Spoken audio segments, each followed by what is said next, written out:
Ok, irmãos, estamos ao vivo também e damos mais uma vez as boas-vindas a todos os irmãos aqui, presencialmente, principalmente.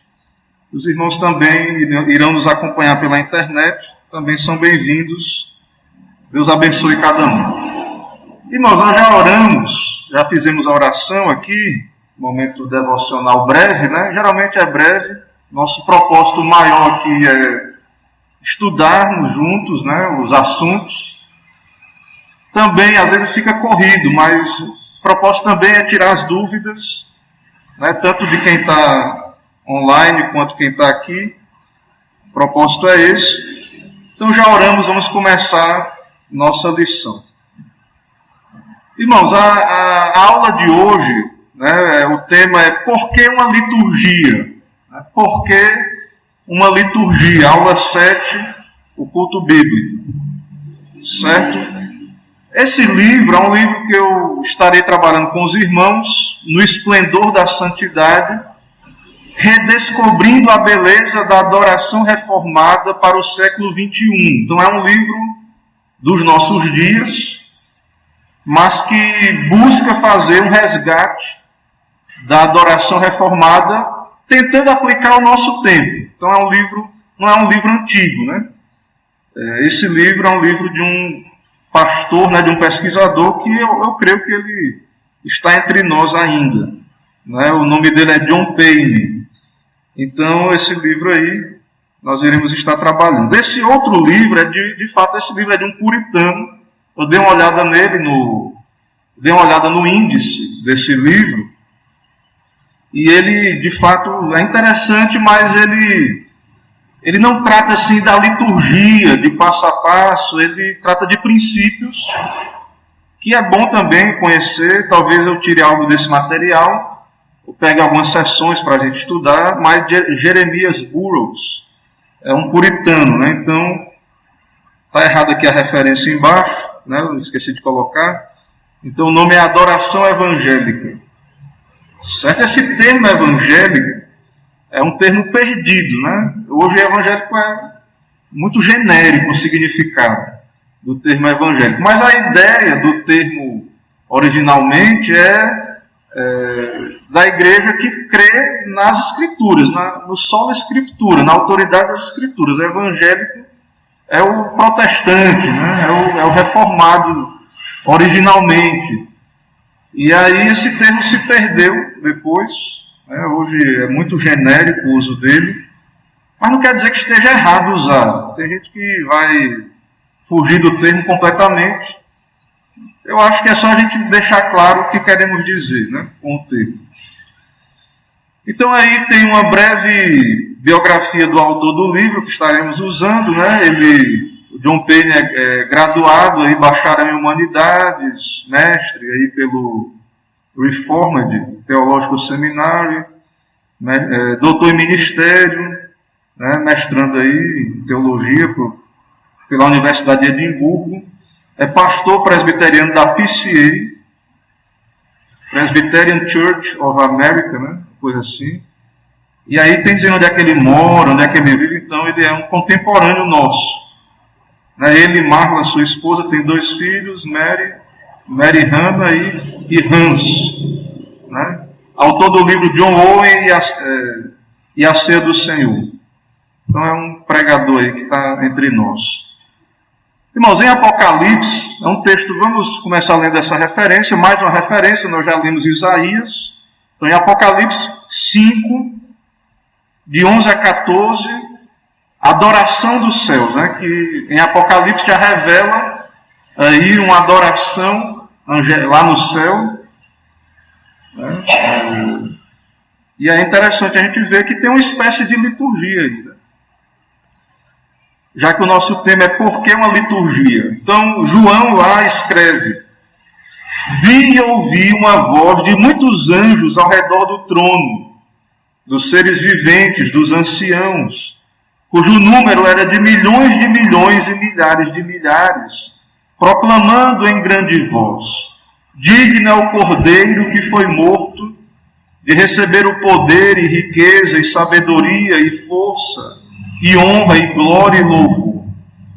Então ouvi que toda criatura que há no céu e sobre a terra, debaixo da terra e sobre o mar, e tudo que neles há, estava dizendo: aquele que está sentado no trono e ao Cordeiro, seja o louvor e a honra e a glória e o domínio pelos séculos dos séculos.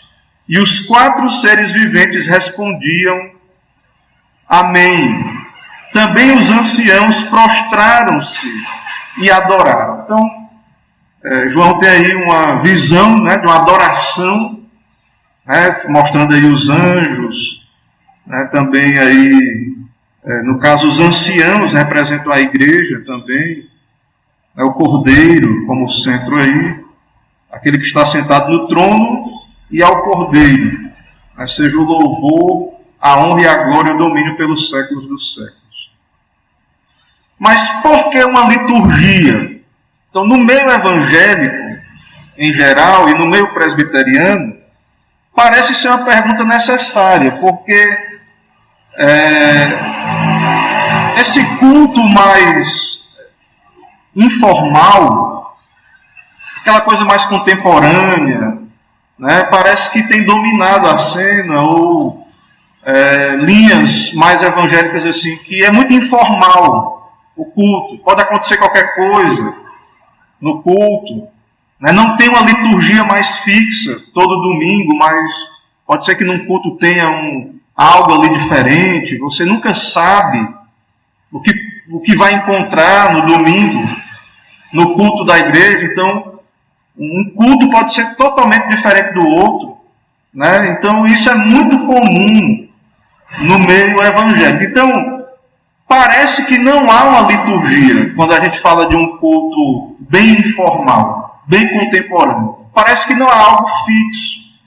Parece que não há, que isso não é necessário, né? Que haja uma rotina ali, algo fixo. Então, aqui é o livro, é o primeiro capítulo do livro lá, né? O Esplendor da Santidade. Então ele pergunta ali, por que uma liturgia? Então a atividade do culto, nós já estamos estudando, é uma atividade importante, né? Os serafins adoram a Deus, os querubins. Nós vemos ali a reverência, né? As asas, né? 6 pares de asas. Com 2 cobrem o rosto, com 2 voam, e com 2 cobrem os pés, e eles clamam diante de Deus: Santo, Santo, Santo é o Senhor, né? Toda a terra está cheia da sua glória. Então nós vemos ali o modo como esses seres santos adoram a Deus, né? Nesse vislumbre que Isaías tem da adoração celestial. Então, diante de Deus nós vemos toda uma reverência, né? Todo um temor diante do Senhor, uma solenidade diante do Senhor, né? Ele está ali no alto e sublime trono.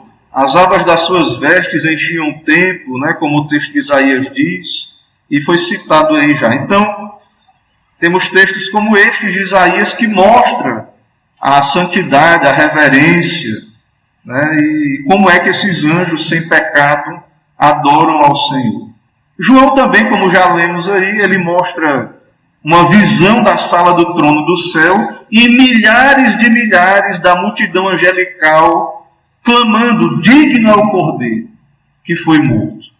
Aquele que está sentado no trono é ao Cordeiro, louvor, honra, glória, domínio, né? Os 4 seres viventes ali, né? Também prostrando, né? Os 4 seres viventes respondendo amém, os anciãos se prostrando, né? Uma grande multidão. Então há muitos textos ali em Apocalipse que mostram também esse mesmo caráter, né, de reverência, de louvor, de adoração. E nesses textos de Apocalipse também Deus no centro, Cristo no centro do culto, da adoração, né, louvor ali, o louvor também ao nome do Senhor, né, e toda essa reverência também.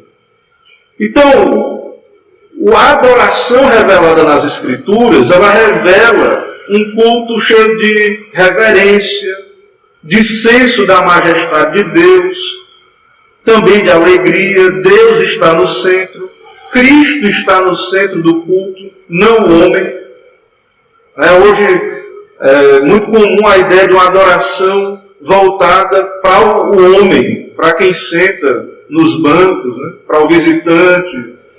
É muito comum essa ideia, né, de um culto que a pessoa que vem a esse culto, ela de fato encontre, né, algo ali, um incentivo, uma palavra de incentivo, alguma coisa, algumas vezes até no sentido de uma autoajuda, alguma coisa nesse sentido. Ou então uma experiência, que ela encontre ali uma experiência que venha dar algum sentido ali também à sua vida, ou um conforto. Mas o culto revelado aí nas Escrituras é um culto que o foco dele, o centro dele é o Senhor, é Cristo. Então, é por isso, irmãos, que a igreja protestante, a reforma protestante, as igrejas de linha protestante, que em geral no Brasil, até pouco tempo, né, a divisão dura entre igrejas evangélicas era muito assim, tradicional e pentecostal, né? Tinha muito essa coisa, o culto tradicional e o culto da igreja pentecostal. É um culto, então parece que não se mistura algumas coisas. Então tem um culto mais solene, com uma liturgia mais formal, e o culto mais pentecostal, o culto mais festivo, uma ideia mais festiva, mais informal. Né? Mas podemos ter um culto solene e alegre ao mesmo tempo. Isso não quer dizer que o fato do culto, de termos uma perspectiva mais alinhada à reforma protestante, de uma solenidade do culto, não quer dizer que tem que ser triste o culto,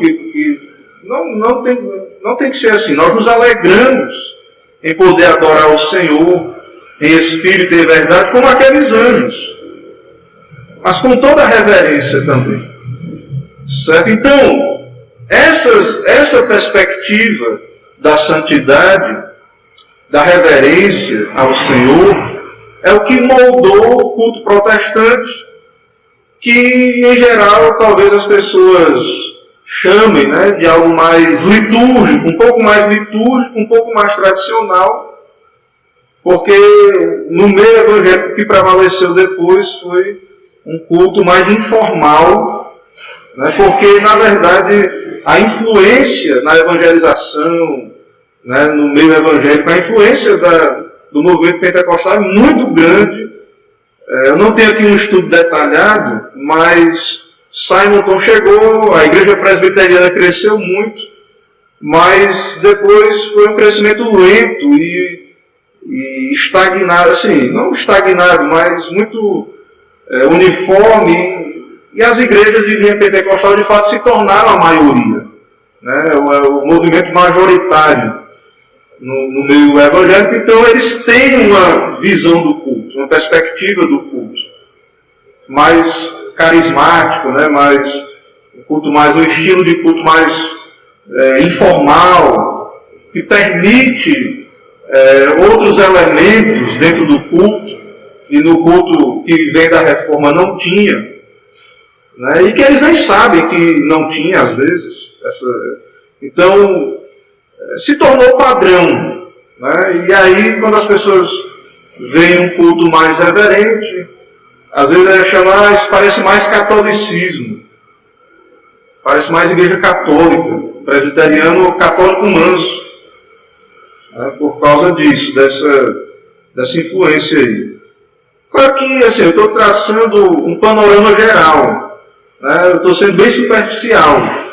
Não estou entrando em detalhes, né? Mas é mais ou menos, acho que os irmãos entendem, é mais ou menos o que tem acontecido. Então, de modo geral, o culto evangélico tem se tornado radicalmente informal, presunçosamente inovador e biblicamente empobrecido. O autor está dizendo aí que tem esse culto que vem da influência lá da reforma, mas depois o culto evangélico em geral tem se tornado muito informal. E as pessoas estranham quando vê qualquer grau de liturgia. E elas vão achar que parece catolicismo. Né?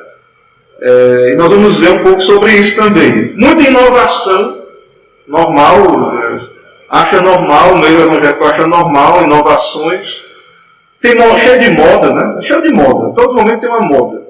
Então, a moda agora é pintar as paredes da igreja de preto. Então, inclusive, viu, meu irmão Marcos, agora que a gente vai precisar pintar, então você pode pensar isso. Não quer pintar, vamos pintar tudo de preto, botar a luz azul, e está na moda, no meio evangélico. Né? Os irmãos vão se sentir mais à vontade. Ninguém vai ficar olhando, né, pro irmão. Então o irmão vai ter... Então, assim, é um modismo, né? É um modismo. E aí, eu não vou entrar no debate, né? Isso, só estou dizendo que é uma moda, né? Não vou entrar no mérito aí da questão.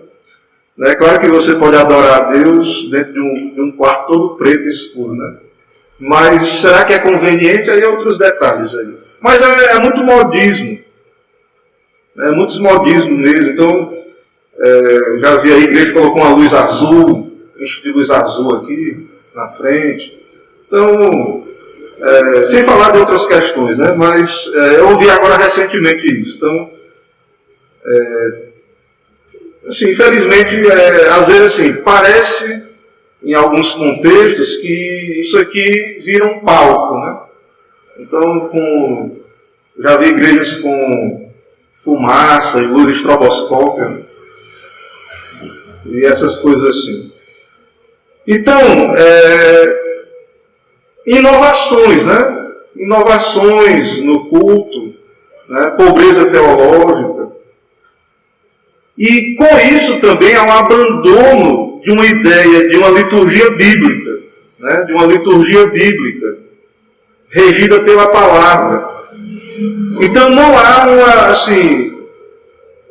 um apego à herança histórica da igreja. Isso parece uma coisa ultrapassada, não é contemporâneo, né? Se apegar a uma liturgia do passado, certo? Então as pessoas querem algo moderno, algo contemporâneo para o culto, certo? E coisas desse tipo. Antes de entrar aqui, eu vou pegar aqui o material aqui da nossa igreja.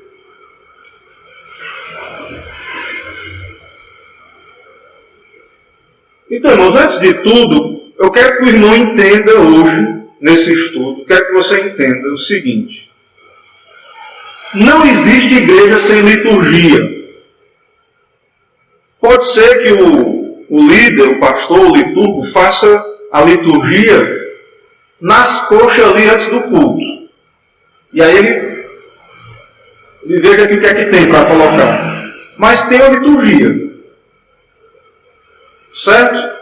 Então, assim, existe aquela liturgia mais formal, com elementos mais fixos, que, no caso, a visão protestante aqui, existem os elementos do culto, que não vai ter novidade no culto.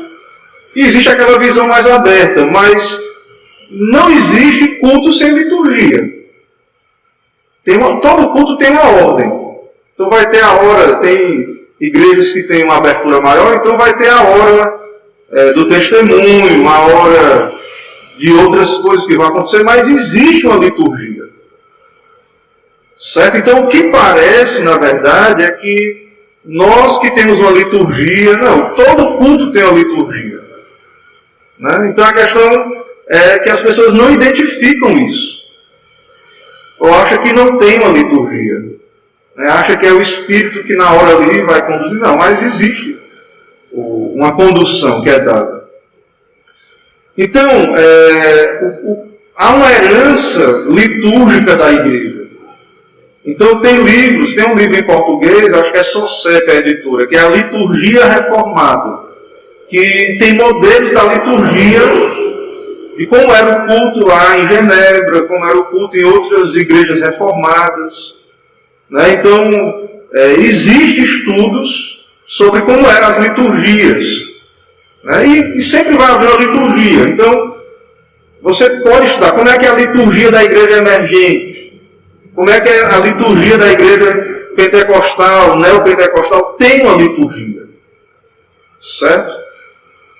O problema na época da Reforma era a missa romana, né? Era a missa romana. Então, só existe a Igreja Católica Romana, antes da Reforma, assim, pelo menos ali no Ocidente. Existe a Igreja Oriental, né? Existe a Igreja Católica Romana ali no Ocidente, na Europa ali ocidental. E então, houve a Reforma Protestante. E Calvino, então, escreve, em 1544, um tratado intitulado A Necessidade de Reformar a Igreja. Então, lembre disso, na Reforma Protestante teve a justificação pela fé, uma redescoberta do Evangelho, mas do culto também. Isso era um tema central da Reforma, o culto. Foi muito abordado esse tema, era um tema muito importante, porque estava muito distante da Bíblia, a missa católica. Então Calvino enviou ao imperador Carlos V, esse homem era poderosíssimo, Carlos V. Ele era rei do Sacro Império Romano Germânico, né, da Alemanha, de outros países, era um homem poderoso ali. Ele presidia a Dieta Imperial de Spira, na Alemanha. Né? Essa dieta aí não era receita para emagrecer, não. Era uma reunião. Quando você diz que Lutero participou da dieta, né, não era que ele estava gordo e queria emagrecer, não. A dieta era uma espécie de um concílio, né?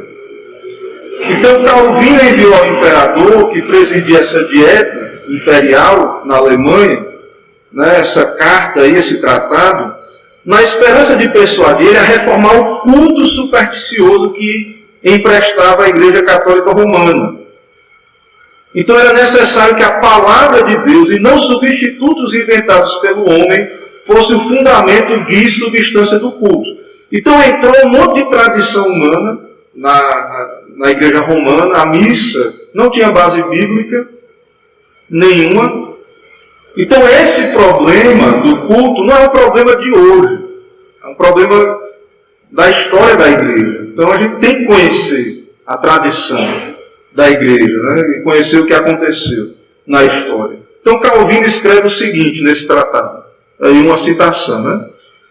Há uma dupla razão porque o Senhor, ao condenar e proibir toda espécie de culto ilusório, exige que obedeçamos apenas à sua voz. Então já havia cultos humanos, ilusórios, né? Calvino está dizendo para obedecermos apenas à voz de Deus. A primeira tendência dominante é de estabelecer sua autoridade para que não sigamos o nosso próprio prazer. Então a autoridade no culto é de Deus, não é o prazer humano, não é a vontade do homem, mas dependemos inteiramente da sua soberania. E segundo, a nossa insensatez é tanta que quando somos deixados livres, tudo quanto podemos fazer é nos transviar. Se não há um padrão, se não é a Bíblia o padrão do culto, nós nos desviamos. Não tem padrão. Vira qualquer coisa. Entra qualquer coisa. Então, sem uma regra bíblica, sem um padrão bíblico, nós nos desviamos. E depois, uma vez desviados da reta vereda, não há fim para os nossos extravios, até acabarmos soterrados debaixo de uma multidão de superstição. Não tem limite. Se você deixa, é o que nós vemos hoje no meio evangélico.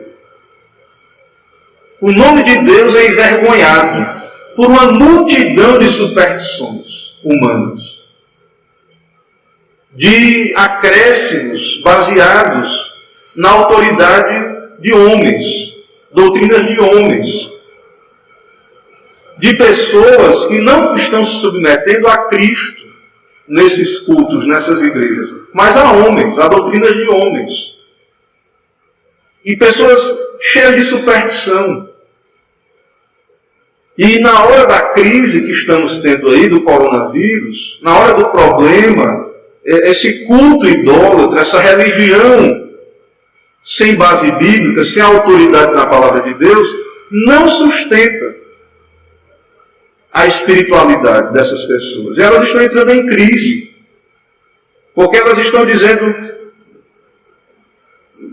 elas começam a perceber que não tem fundamento nenhum aquilo ali, bíblico. algumas, né? Não todas as pessoas, mas pelo menos algumas, entram em parafuso. Então, irmãos, se não há um padrão, por que uma liturgia bíblica? Por que temos uma liturgia? Por que todo domingo você vai esperar aqui ouvir a pregação, ter o sacramento, louvamos a Deus, oramos e recebemos a bênção, tem a oração ali, o pastor ora pela nossa cidade, pelo nosso país, pela nossa família. Por que isso? Porque não tem limite para a invenção.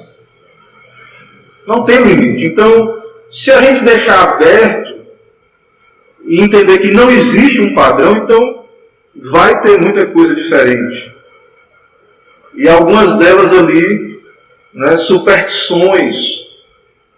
E aí isso não tem limite para isso. Isso aqui é Calvino está dizendo.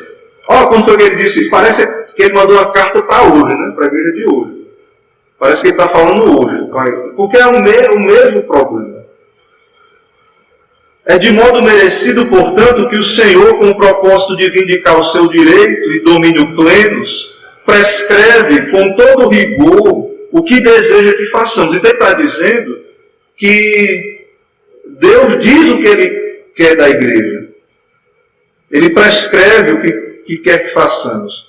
E rejeita de pronto todo artifício humano, em desarmonia com o seu mandamento. Então Deus não quer culto inventado pelo homem. É de modo merecido também que Ele define nossos limites, com termos explícitos, para que pela invenção de formas errôneas da adoração, não provoquemos contra nós a sua ira. Religião humana, culto inventado de homens, isso não agrada a Deus. Ah, pastor, mas alguém pode ter um culto todo certinho, na Bíblia, igual a Bíblia manda, mas ser hipócrita. Não pode acontecer. Nós não temos como controlar quem é que está adorando com sinceridade ou não. Porque só Deus sonda o coração. Mas o nosso dever como igreja, então, é ser fiéis. E, claro, ser exortados a sondar o nosso coração.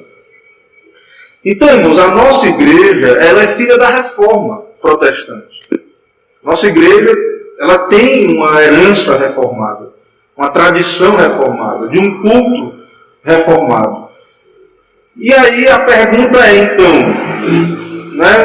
então, pastor, existe uma liturgia presbiteriana? A resposta é não, por um lado. Existem princípios de liturgia.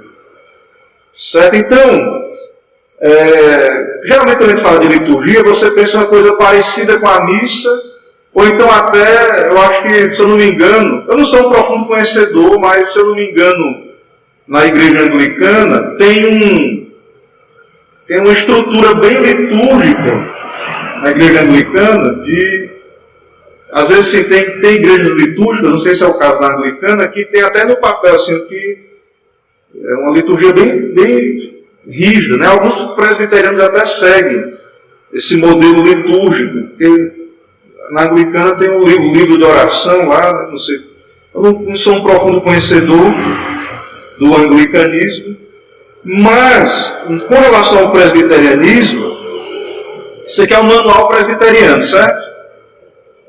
Aqui dentro desse manual, que hoje não tem mais essa capa preta, esse aqui é antigo, ele é brochura, tem na internet, é de graça. Se você quiser conhecer o manual presbiteriano, pode colocar lá no Google, manual presbiteriano, e vai aparecer. Então, dentro desse material aqui tem, o que é que tem aqui dentro? Nós temos o estatuto da igreja, a constituição, da igreja, que tem as diretrizes da igreja, e orientando como é que a igreja deve proceder com relação à administração, a questão de conselho, oficiais, recepção de membros, essas coisas, E tem um código de disciplina. Então, tem dizendo aqui como é que tem que ser a disciplina na igreja, como é que estabelece um tribunal e disciplina alguém, tem que ter denúncia, ninguém é disciplinado sem haver uma denúncia formal, tem explicando tudo isso aqui no manual. E no meio aqui, tem um negócio aqui chamado princípios de liturgia. O que é isso aqui, irmãos? Eu aprendi no seminário, isso que eu vou dizer para vocês. O que é isso aqui? Princípios de liturgia. Nossa igreja confia nos seus pastores. Nossa igreja prepara bem os seus pastores. Nossa igreja não acha que precisa mandar todo ano um livro com a liturgia de cada culto. Porque a nossa igreja confia que cada pastor presbiteriano tem condições, pelo estudo, pela formação que cada um tem, de elaborar uma liturgia bíblica, fiel. Não precisa ter a mesma liturgia todas as igrejas, unificada, não precisa. Então, o que nós temos aqui não é uma liturgia fixa para todas as igrejas presbiterianas, é princípios de liturgia. Juntamente com a nossa confissão de fé, com o preparo que cada pastor tem. Na Constituição é dito que é função privativa do pastor supervisionar a liturgia da igreja. É responsabilidade do pastor supervisionar o culto, a liturgia da igreja. Claro que o conselho dá-lhe também um apoio, né? E verifica, mas o pastor, especialmente pela questão da preparação dele, do ministério ali da palavra, né? Do zelo, do cuidado. Então, nós não temos uma liturgia unificada, né? Mas nós temos elementos de culto, que nós vamos chegar lá, em algum momento do nosso estudo, e nós temos princípios de liturgia. Então, aqui no princípio de liturgia, tem vários capítulos. Então, capítulo 1 trata do dia do Senhor. Todo presbiteriano deveria ler e conhecer os princípios de liturgia da igreja presbiteriana. Então, aqui nós temos sobre o dia do Senhor 4 artigos aqui. A confissão de fé fala, mas temos aqui também os princípios de liturgia. Capítulo 2 fala do templo. O templo é a casa de Deus, dedicada exclusivamente ao culto. É a casa de oração para todas as gentes. Importa que o templo ou salão de culto seja usado exclusivamente para esse fim, salvo casos especiais a juízo do conselho. A construção do templo deve obedecer a estilo religioso, adaptado ao culto evangélico, em que predominem linhas austeras e singelas. Então, não há nada, não é como o templo do Antigo Testamento, né? Não há lugares sagrados no Novo Testamento, mas se Deus nos deu esse espaço, nós temos que zelar dele. Ele é o espaço reservado para o culto, salvo casos excepcionais, a juízo do conselho, certo? Então o conselho pode permitir que, por exemplo, alguém da sociedade civil pede autorização do conselho para fazer uma palestra aqui, para o público. O conselho pode, aqui é reservado para o culto, mas pode o conselho liberar aqui o espaço para uma palestra que seja de interesse público. Então o conselho pode fazer isso, mas é o espaço. Então, fala do culto público, né? Aqui fala do culto individual, batismo de crianças, profissão de fé, administração da ceia, bênção matrimonial, visitação de enfermos, funerais, jejum e ações de graças, ordenação e instalação de presbíteros e diáconos, licenciatura de candidatos ao santo ministério, ordenação de ministros, posse e instalação de pastores, né? Organização da igreja local e etc. E aqui nós temos o manual do culto, que tem modelos, né? Que são modelos para batismo, profissão de fé, funerais, né? Restauração depois da disciplina. Então nós temos modelos.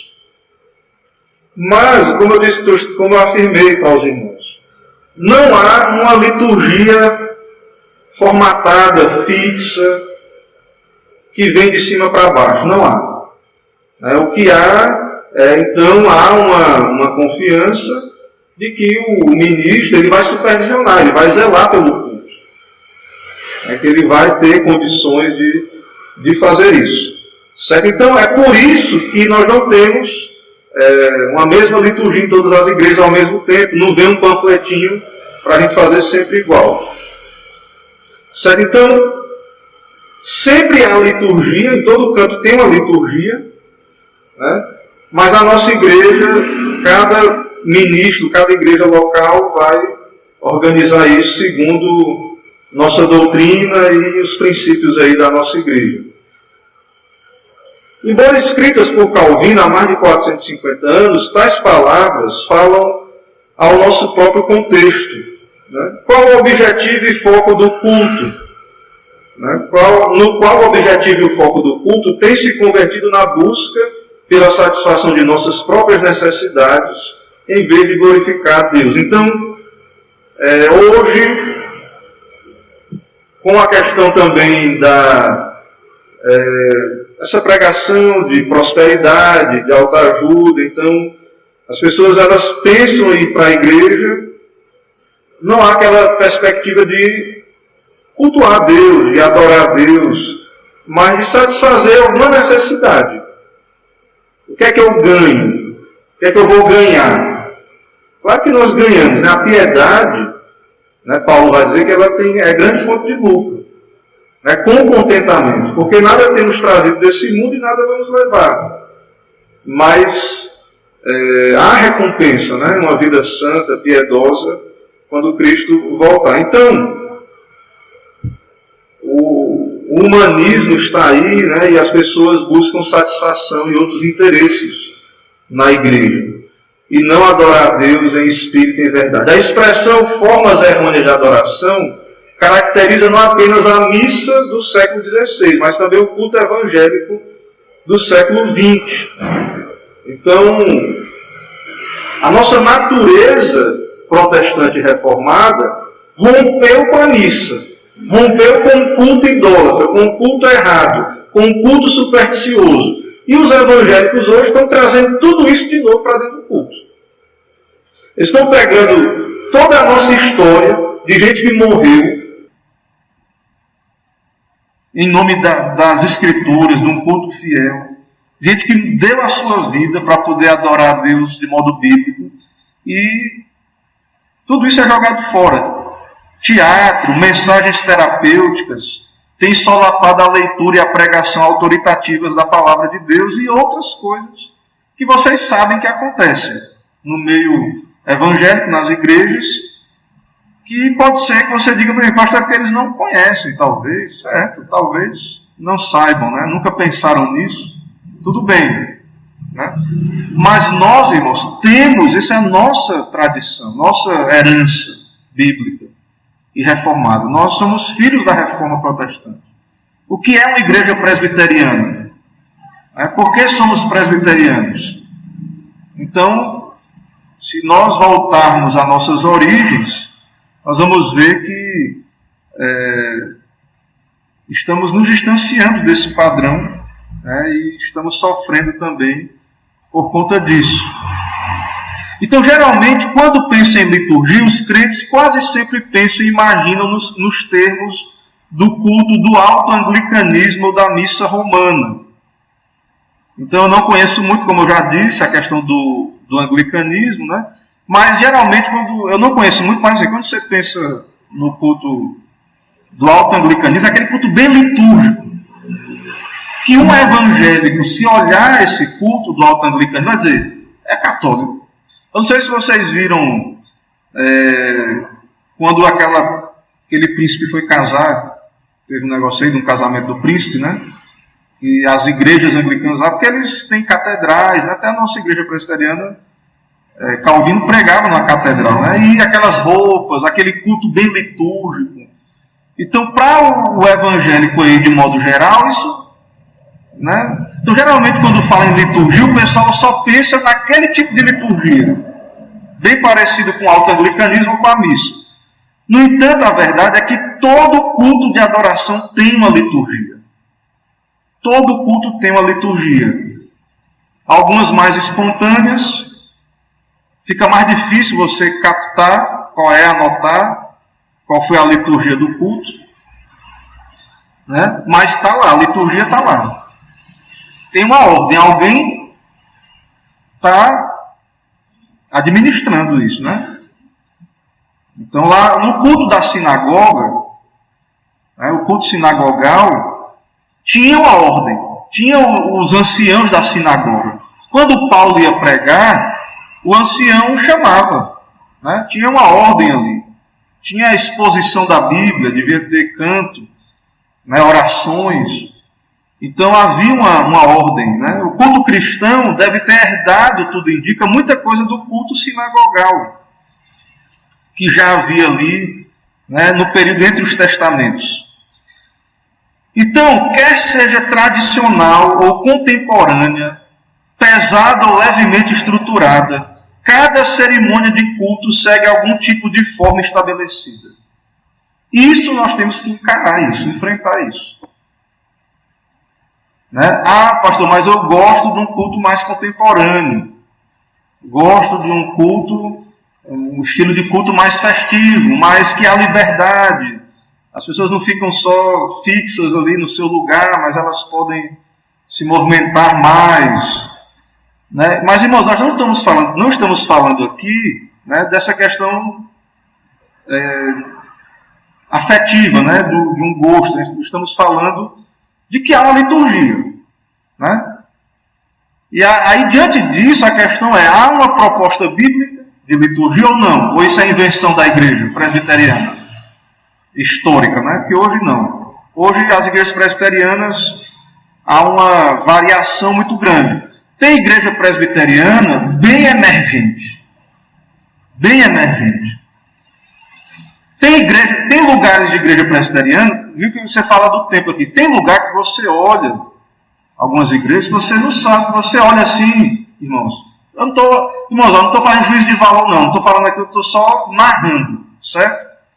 Eu não estou fazendo juízo de valor, não. Mas tem igrejas que você olha e nem parece que, se tirar a placa, você pode colocar lá uma concessionária no lugar, qualquer coisa. Porque não tem aparência de igreja. E tem outras que são... Tem uma catedral, né? Que alguém pode achar... Lá no seminário onde eu estudei, foi construído por um missionário coreano. Aí, na capela do seminário, tem uma igreja. E é uma igreja assim, tem uma cara de igreja, ela tem um arco, né? Um triângulo assim, uma cruz. E eu trabalhava, na época era seminarista, eu tinha uma bolsa, porque eu trabalhava na portaria do seminário. E era muito comum passar, era uma avenida na frente do seminário e passava... Era não, né? Ainda é. E passa ônibus, né? Coletivo lá, tem uma praça na frente. Era normal você ver o pessoal passando se benzendo na frente da igreja. Fazendo sinal da cruz. Benzendo, né? É benzendo o nome, fazendo sinal da cruz, né? Por quê? Essa parecia muito, de fato, tinha uma igreja católica lá em Teresina, que eu estudei em Teresina, né? Muito parecida com a igreja, né? Mas na verdade é porque tem cara de igreja, né? Aquela aparência de um templo, né? De igreja mesmo. Então, no meio evangélico tem um motivo histórico, porque as nossas igrejas não têm muita aparência de igreja. Porque o catolicismo era dominante e foi permitido os evangélicos cultuar, não podia no princípio evangelizar, fazer prosélitos, e não poderia ter aparência de igreja nos lugares do culto evangélico no Brasil. Isso está na nossa história, né? E também eu creio depois, com a influência, é uma teoria particular, né, que o pentecostalismo, especialmente, e o próprio, não só o pentecostalismo, o nosso evangelho brasileiro ele é muito anticatólico, porque o catolicismo era a religião majoritária. Então, eu acho que tudo que parece um pouco católico, né, aí tentou-se ir para um outro lado. Então, na nossa denominação, tem uma variedade muito grande, tem igrejas muito parecidas com igreja emergente, né, igrejas que eu já vi, tem vídeo aí na internet de culto, com igrejas com um estilo de coisa acontecendo no culto muito parecido com o neopentecostalismo. Tem uma igreja aí presbiteriana que colocaram as talhas de água, eu acho que jogaram kisuke dentro, que transformou em vinho, né? Isso é uma igreja presbiteriana, IPB. Certo? Então tem uma variedade muito grande, né? E quando você propõe um culto reformado, parece que você está trazendo uma novidade. Né? Uma novidade é algo subversivo, né? Algo que vai contra o presbiterianismo. É algo novo, né? Para a nossa igreja. Mas o fato é que há uma variedade muito grande. Mas o que devemos lembrar é que cada um tem uma liturgia, tem um propósito litúrgico ali.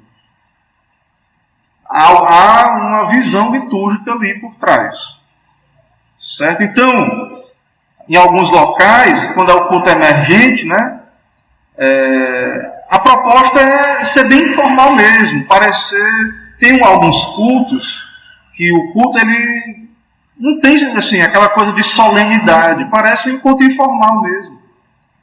E a igreja não tem cara de igreja e tudo, e aquela coisa bem à vontade, porque há uma perspectiva para entender que é assim, que tem que ser assim. É uma visão do culto ali, né, por trás. Certo? Então, eu espero que nós aqui entendamos isso. Não estou falando de gosto, mas que você saiba disso, que nós temos uma liturgia? Temos, mas todos têm. Todos têm uma liturgia. Certo? Toda igreja tem uma liturgia. Não importa se seus membros se considerem litúrgicos ou não. Então a nossa liturgia não é igual à anglicana, mas nós temos uma liturgia. Nós não negamos que nós temos uma liturgia.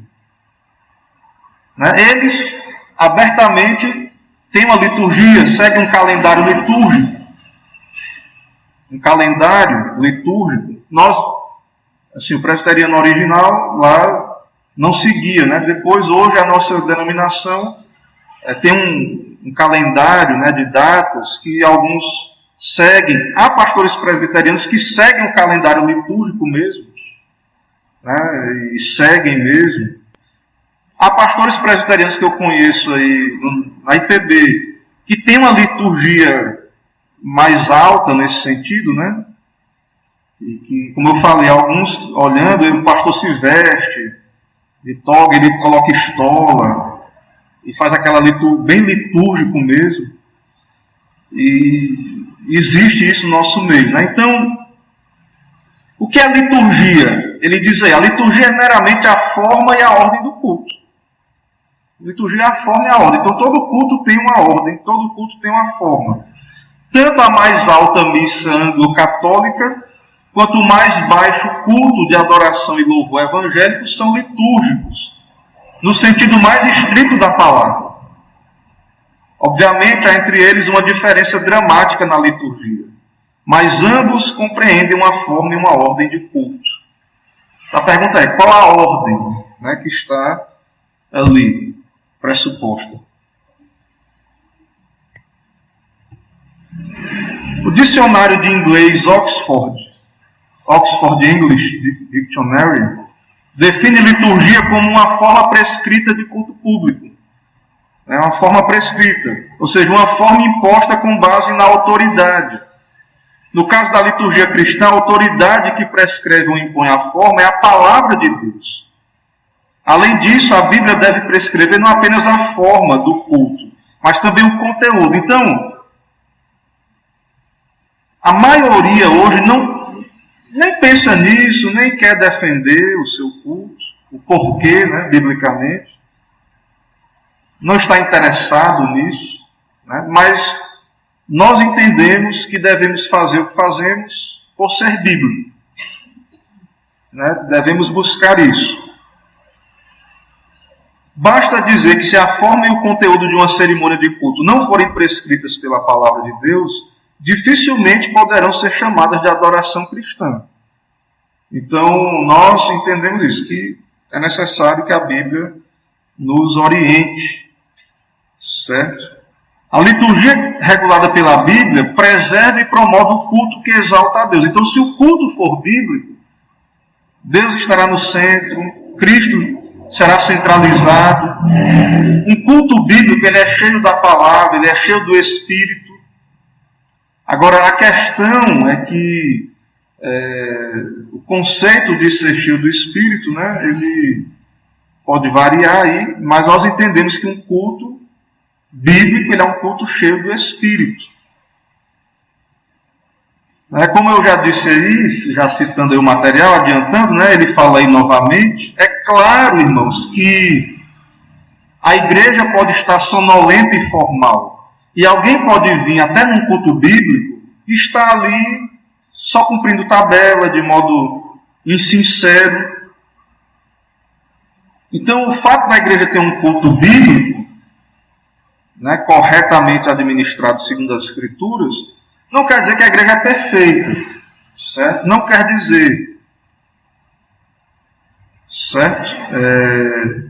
As pessoas podem estar cumprindo esse culto ali mecanicamente, friamente. Sempre que alguma congregação esteja a confessar um credo ou cantar louvores com ardor, é inevitável que haja congregados insinceros. O que nós temos que lembrar também é que a igreja nesse mundo, o reino de Deus, nunca é 100% puro e perfeito. A igreja visível vai ter gente sincera, vai ter gente fervorosa, querendo adorar o Senhor, e vai ter gente que está ali que nunca nem descobriu. Tem gente que passa 10, 20, 30 anos dentro da igreja, nunca entendeu o que é a igreja. Nunca entendeu o que é o culto. Ouviu milhares de sermões, nunca foi transformado, está ali porque sempre esteve e não sabe por que está ali. Então, irmãos, nós lamentamos, nós devemos pregar para que os nossos membros sejam despertados para a vida espiritual, mas isso não depende só da igreja. Então, jamais é o nosso propósito dizer aqui que só a nossa igreja é a única igreja, ou que a gente só tem gente 100%, todos aqui vão ser sempre pessoas plenamente conscientes, né, do que estamos fazendo. Não, a gente sabe que tem graus de entendimento, graus de percepção. O meu propósito ao ensinar é que todos tenhamos o mesmo pensamento, o mesmo sentimento em Cristo Jesus. Mas eu não tenho como controlar isso. E não pode ser um propósito meu controlar isso. O propósito da liturgia da igreja, ela é prescrita, né? O propósito da liturgia, ele diz aí, lendo aí, depois do sublinhado, ele diz assim: por isso a ordem prescrita para o culto não deve ser regida por nada que, segundo imaginamos, vivifique os corações, algo que em última análise não podemos controlar. Então isso aí, na verdade, você vê muito, eu vi isso, né? Muito na igreja de linha mais pentecostal, que há uma tentativa de promover o avivamento. Você vê às vezes eu estou em casa e vem carro de som anunciando, né? Vai ter um avivamento, venha. Às vezes até fico com vontade de ir, eu estou meio frio. Então eles agendam o avivamento. Eles agendam, vai ter um avivamento. Irmãos, claro que eu devo desejar estar avivado. Às vezes eu não estou como eu deveria estar. Eu sou pecador também. Mas o que acontece, e você também, né? Às vezes você está num momento bom, né? E aí você precisa se arrepender, claro, e buscar ser um crente vivificado. E às vezes, no meio evangélico, há maneiras de fazer o culto, de maneira de tentar animar as pessoas, né? Vivificar. O povo está muito morto, está muito frio, muito sonolento. Mas, irmãos, assim, o culto ele tem que ser fiel, ele tem que ser bíblico. Nós não ficamos incentivando, né, não enfatizamos muito essa coisa, que no meio evangélico em geral é comum, né, porque nós cremos que é Deus que vai avivar os corações pela palavra. Certo? Então é por isso que às vezes no nosso culto não tem essa questão, as pessoas sentem falta, né? Até a ideia do apelo, né? Que muita gente que não conhece ainda, não é crente ainda, entende que só vai de fato ser crente se atender um apelo, ou então alguém que já é crente, mas está frio, aí isso movimenta ali a igreja. Então nós entendemos que o propósito da liturgia não é que tenhamos mecanismos humanos para nós vivificarmos os corações. Porque isso não está no nosso controle, o avivamento. A visão reformada, nós cremos no avivamento, mas isso não é agendado, não é marcado, e não é fruto de uma pregação psicologizada, não é fruto de mecanismos humanos. Irmão, se Deus quiser mandar um avivamento para essa igreja, bíblico, colocar temor nos corações, humilhar, santificar, ele vai fazer, claro, pela pregação fiel, pela obra do Espírito. Deus é soberano sobre isso. Então, nós não temos essa cobrança para os nossos cultos. Nós devemos ter a cobrança de nós individualmente estarmos sendo fiéis a Deus, tementes a Deus. Nós temos que ter a cobrança de nossa família estar adorando a Deus em casa, no culto doméstico. Aí a gente cobra. Né? Então, assim, busque a Deus particularmente, ore pela igreja, ore pelo pastor, busque a Deus em família, ore pela igreja, ore por avivamento. Ok, devemos fazer isso, mas na igreja reformada em geral, nós seguimos uma liturgia que, se a pessoa estiver fria e se Deus não tocar ela pela palavra, ela talvez entre e sente no banco, fique ali, vá para casa e não vai sentir nada diferente. Né? Agora, no dia de Deus para a vida dessa pessoa, ela pode ter ouvido vários sermões. No dia que Deus quiser operar, Ele quebra ela todinha. Com a pura pregação da palavra. Sem artifício, sem emocionalismo nenhum. Porque Deus, o Espírito Santo, é soberano para fazer isso. Ele usa os seus instrumentos, os meios de graça, a pregação fiel, especialmente. Mas Deus faz esse tipo de coisa. Então, a palavra de Deus, ela é a regra autoritativa, a fonte da nossa liturgia. Deus nos deu meios de graça para usarmos no culto. Certo? Interessante, o autor vai dizer uma coisa aqui que é interessante a gente pensar, anotar. Em minha igreja, em cada dia do Senhor, nossa congregação segue uma liturgia fixa que raramente muda. Né? Então, é o mesmo culto. Né? Muda a pregação, a leitura do dia. Os presbíteros querem que os nossos membros descansem na certeza de que toda semana no culto público tem a expectativa de adorar a Deus por meio da leitura da palavra, da confissão de pecados, da certeza do perdão, da confissão de fé nas palavras de um credo histórico. Então, na igreja dele, eles leem um credo, né? Nós não lemos isso aqui, mas enfim.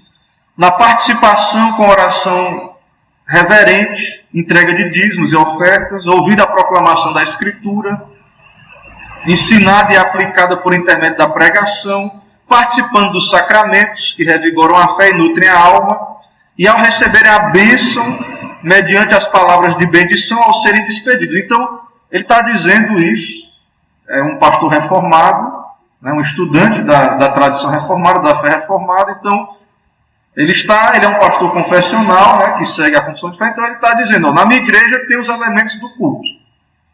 que a reforma entende que são os elementos do culto bíblico. E os crentes da igreja dele não esperam nada diferente disso, porque eles sabem que é o culto bíblico. Mas nossa mentalidade evangélica, né, mudou, não é assim. Então nós temos expectativas, né, de ser diferente, de ter uma coisa nova. Por exemplo, nada contra, né, fazermos uma ação de graças, um aniversário da igreja e trazer um pregador. Mas às vezes tem igrejas que você sente a diferença. Ou cultos especiais que a igreja tem, que lota, fala dos membros mesmo. E no ordinário, quando é o pobre do pastor, o pessoal não vem para a igreja para ouvir. Aí quando é um pregador de fora, que é conhecido, a igreja enche de gente. Qual o entendimento que essas pessoas têm do culto, da adoração? Qual a expectativa? Né? Então, quando é novidade, não, eu estou cansado. Né? Eu sei que tem pregador que é muito repetitivo. Né? Tem pregador, não sei, eu espero não ser, né? Mas eu sei que tem pregador que ele consegue, a partir de toda a Bíblia, voltar para o mesmo. Né? Prega, mas tem alguns assuntos que a gente tem que voltar. Né? Cristo. Sempre tem que ter Cristo na pregação. Mas eu sei. Mas, irmãos, orem pelo pregador, né? Se a sua igreja, se eu sou repetitivo, né, ore por mim. Né? Peça que Deus me dê graça para não ser um pastor repetitivo. Né? Se o seu pastor ore por ele.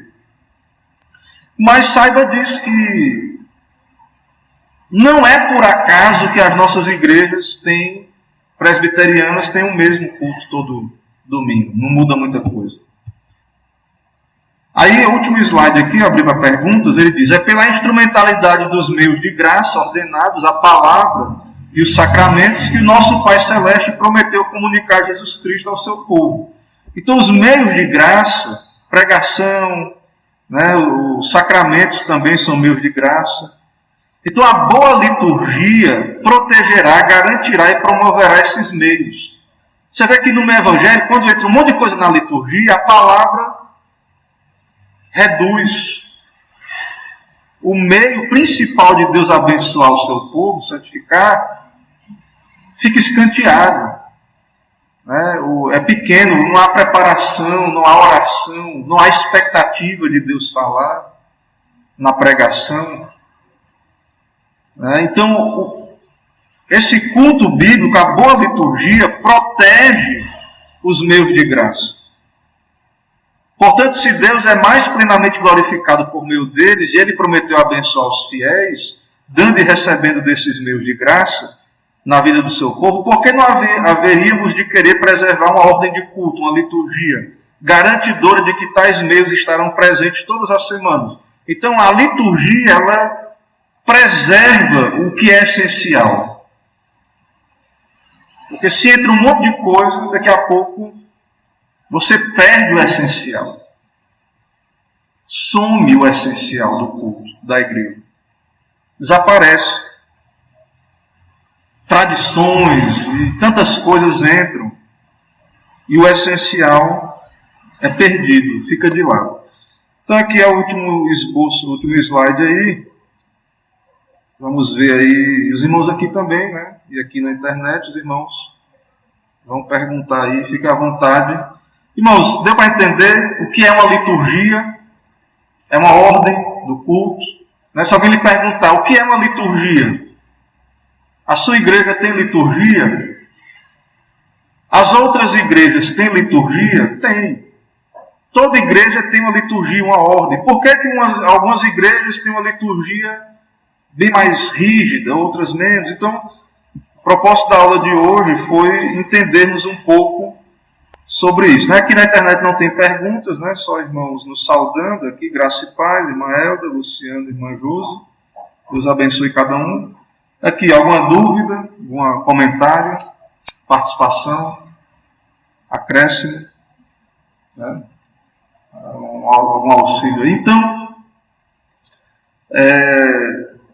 quer dizer que a nossa liturgia aqui na Igreja Presbiteriana Betel vai ser sempre essa que nós estamos usando? Não, eu trouxe um modelo, né, um modelo de liturgia, mas o importante principal é que ela seja bíblica, né, que tenha os elementos do culto. E o que, assim, se vocês entenderem, né, se Deus, o Espírito, convencer vocês dessa importância, o que, assim, vocês devem esperar, eu sou pastor, se vier outro, ou se vocês forem cultuar em outro lugar, o que vocês deveriam esperar é que haja uma ordem bíblica, né, que não tenha intrusão de elementos não bíblicos no culto de Deus. Certo? Então, é isso, né? Tudo é isso, né, que a gente deve esperar. Certo? Irmãos, ninguém levantou a mão, então quero crer que não há dúvidas, não há nenhum comentário. Então vamos orar e vamos encerrar nossa lição de hoje, pedindo a bênção do Senhor. Vamos orar. Senhor, muito obrigado porque estamos aqui reunidos para estudar sobre esse tema do culto. Muitas vezes, ó Deus, não entendemos a questão litúrgica ou temos dúvidas, e espero que possamos ter aprendido um pouco mais e nos conduz, ó Pai, a essa igreja local, ao zelo pelo culto, a desejar, ó Deus, uma ordem bíblica, a entendermos, ó Deus, porque não fazemos igual a outros grupos, ou não porque somos melhores também, mas porque há um princípio, há uma ordem, há uma doutrina bíblica que nos conduz. Fortalece o teu povo aqui, nos dá alegria em cultuar, nos anima em prestar um culto simples, um culto fiel. Não nos deixa, ó Pai, nos enfadar do teu culto, da adoração bíblica verdadeira, mas renova as nossas forças, renova o nosso compromisso com o Senhor, a nossa confiança nos meios de graça, e que nos alegremos em ser fiéis a Ti, em fazer o que o Senhor quer de nós. Perdoa os nossos pecados, nos santifica para que Te adoremos mais e mais. É o que pedimos e oramos em nome de Jesus Cristo.